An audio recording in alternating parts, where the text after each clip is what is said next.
안녕하세요. 김보람 변호사입니다. 오늘은 이혼으로 인해서 얽혀있던 어떤 배우자나 친족관계 이런 것이 어떤 식으로 정리되는지에 대해서 설명드리겠습니다.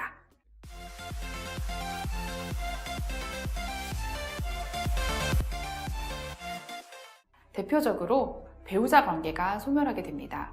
너무나 당연한 것인데요. 이것이 어떤 의미냐 하면 배우자는 민법에 따라서 동거, 부양, 협조 의무를 부담하게 됩니다. 그런데 이혼하게 되면 배우자 관계 자체가 소멸하기 때문에 쌍방에 대해서 더 이상은 이런 의무를 부담하지 않게 됩니다. 특히 우리나라의 경우에는 이혼한 배우자에 대해서는 어떤 식으로든 부양 의무를 인정하고 있지 않기 때문에 이런 관계도 완전히 소멸됩니다. 두 번째로 인척관계가 소멸됩니다. 그러니까 배우자의 혈족들과 어떤 인척관계도 소멸된다는 것인데요. 예를 들면 배우자의 부모님이나 어떤 형제, 자매 이런 분들은 배우자의 혈족으로 나를 기준으로 해서는 인척이 되는데 이런 인척관계도 완전히 소멸하게 됩니다. 또한 자유로운 재혼이 가능해집니다. 우리나라는 일부 일처제이기 때문에 배우자가 있는 상태에서 중혼은 인정되지 않고 있는데요. 이혼을 하게 되면 자유롭게 재혼이 당연히 가능하게 됩니다.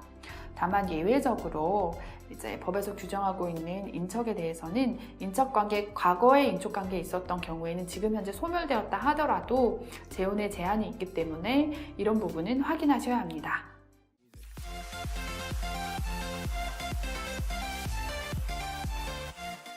하지만 이혼으로도 변하지 않는 것이 있는데요. 바로 부모-자식 간의 관계입니다. 다만 양육권, 친권은 부모가 이혼을 하게 되기 때문에 아이가 어느 한쪽과 함께 살아야 되고 법률행위에 있어서 대리권이나 동의권 이런 것들은 정리되어야 되기 때문에 양육권, 친권에 있어서는 변동이 있을 수 있습니다. 양육권은 당연히 양육하는 측에 이제 권리가 있게 되는 것이고요. 가끔씩 친권에 대해서 부모와 자식 간의 관계 자체가 단절된다고 이해하시는 분들이 있는데요. 이혼에도 부모와 자식 간의 관계가 단절되는 것은 전혀 아닙니다. 그러니까 가족관계 증명서에는 당연히 나의 자녀로 계속 기재되어 있는 것이고요. 이거는 양육권이나 친권과는 무관합니다.